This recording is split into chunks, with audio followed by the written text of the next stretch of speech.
The deadline for the extension of the suspension of the operation agreement ends today, and Manipur Assembly has unanimously passed the resolution saying the central government should not extend SoO agreement with all those who have repeatedly violated the ground rules. Manipur BJP MLA Rajkumar Imo Singh said in a post on Twitter, the Manipur Legislative Assembly has passed a resolution unanimously and urged the Government of India to abrogate the suspension of Operation Pact with all Kuki-Zo militants. Central government should not extend SoO against all those who have repeatedly violated the ground rules. The Kuki-Zo insurgent group signed a tripartite SoO agreement with the centre and the Manipur in 2008. Every year, a joint monitoring group reviews the SoO agreement and decides whether to end or renew it. Broadly, the SoO agreement says that the insurgents are to stay at a designated camp and their weapons locked into storage to be monitored regularly. General Sivach, your assessment, sir. What's going to happen, sir? The point is that this SoO agreement, very rightly said by you, is been signed in 2008 in August 22nd, and it is reviewed every year and then being given extension. The terms and conditions of this are very clear, that these 25 militant groups which are there, their weapons are there in the armory and they are under lock and key, and they are also supposed to stay in the camp area, and they are paid about 6,000 rupees per month. Now the question comes is that whatever weapons have been looted, I don't think any weapon has been looted from these armory which have been locked and kept. And what is the basically intelligence? Have these militants which have now surrendered and they are in camp, are they also involved in this militant activity? That's a mute question. That can be only answered by the joint monitoring group which is overseeing this. In case if that has not happened, I don't think we should abrogate suspension of operation, because it is still working. It is only that Methi groups are telling, but central government and state government must take a very impartial view and see itself on situation on ground, that are these people who have kept their weapons and those who are in the camp area, have they violated the terms and conditions? If they violated terms and condition, of course you then abrogate the SoO terms and condition have been violated, then you basically sort of suspend it. The SoO should be done away with it and the operation can be carried out. By my take is, have they done it? That's the main thing. It should not be done on basically protest by the other community like Metis in this, because these are Kuki and the Joe group.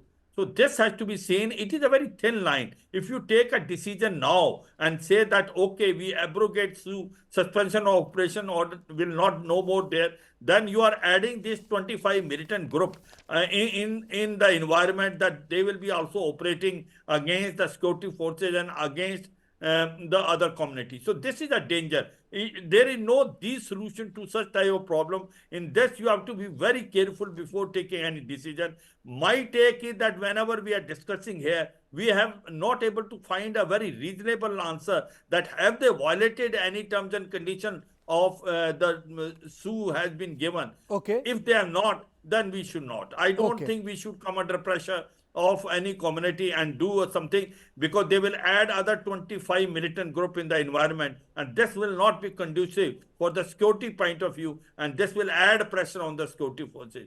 Kartikeya. Okay, I think that's a very solid counter argument, sir. That's a very solid counter argument, because then you'll be expanding the theatre and then you'll be expanding the elements who become part of the theatre. Dr. Haukip, on General Sivach? Definitely, I agree with General Sivach that, if you suspend the suspension of operation with the Kuki militants, then at this juncture, of conflict, the militant groups or any armed organizations or groupings, they have the full support of the people, because they are the only ones protecting against the other group. So it will be very difficult for the army as well as the state government to control them, because when they have the support of the people, full support of the people in this armed conflict situation, then you are only adding fuel to the fire. And definitely, I think it's wrong to say that. Let me come back to how this ceasefire has been signed, because after decades of fighting against the Indian government or state government, these armed groups are coming to the negotiating table to negotiate under the Indian Constitution, and it took more than 2-3 decades for them to come to the negotiating table, and abrogating it just because someone blamed certain things. That has to be investigated properly. And I hope the Manipur chief minister also said during the early days of this conflict that the SoO groups are in their camps, the arms are intact, and everything is intact. That's the word of the Manipur chief minister himself. So if there is anything, then the joint monitoring group should discuss and sort it out. And abrogation of SoO is not the solution. Instead, we should wish for peaceful resolution of these armed groups in the form of political settlements rather than any other things. So the central government, which is likely to extend the ceasefire agreement with the Kuki groups in the coming days, maybe they may delay it for a few days because of the volatile situation in Imphal. But I believe that this ceasefire will be extended, and amicable solution would have to be arrived in the state of Manipur, as well as definitely in Nagaland and other state of the northeastern region. Okay. Mr. Chakma, your views on the SoO agreement and the unanimous resolution that has been passed today. I think there was a meeting which also took place in Delhi, though I can't verify which department was involved, but obviously the security agencies must be involved. Your position? The center has no option but to extend the SoO agreement, simply because on the other side of the border, the key interlocutor of the government of India, that's the Tatmadaw, the junta, has collapsed.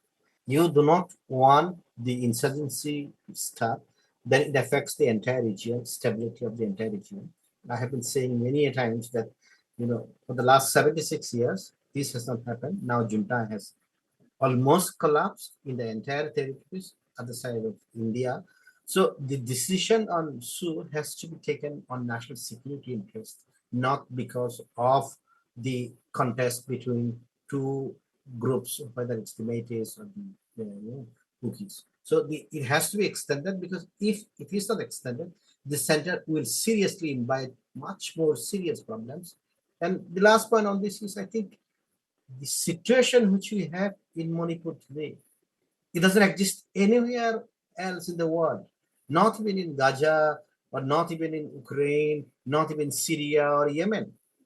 I mean, the situation which we have in the middle of India, a part of India, a territory of India, doesn't exist anywhere, because the state doesn't exist. The armed groups are very powerful, and they roam around openly, and the police express helplessness. So I think this is a really unique situation, and it will come in our face at certain point of time, because you cannot control the armed groups which you create. You cannot put the genie back into the bottle. Not possible at all. So I do not know how we will respond to it, but I'm very concerned about the situation. No, I think there are multiple developments that have taken place, Mr. Chakma. You have an assembly resolution, you have a meeting today, you have a deadline issue. Suddenly you have this arms down protest which took place. Then you had this press release by the Manipur. If I go to the press, I don't want to bore any one of you. I've got the entire release. And the seriousness of it is, for example, it says use of social media to target any officer or unit will be strongly dealt with by taking up cases and action. It states Manipur police is a neutral force, not acting against any community or in favor of one. With Manipur police being targeted, the need for calling an army and other central forces will have to be enhanced. People should cooperate with police. I think I take this very seriously.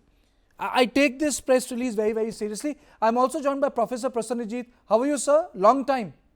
Yes, thank you for inviting me again, Kartikeya. Not at all. It's always been a pleasure to have you in my show, sir. So, your opening comments on SoO agreement. What do you expect, sir? Yes, suspension of operation agreement is a long overdue thing, and it is in operation already. So, there should not be any change in the status quo, as my predecessors have also opined. Now, what I see that what is happening on the ground, all the time, a certain kind of a political arm twisting, using underground, using even legitimate forces who are pressed to the corner to respond to the vigilante group. Now, this is deliberately precipitating a crisis situation. And there are actors and factors in any such crisis situation.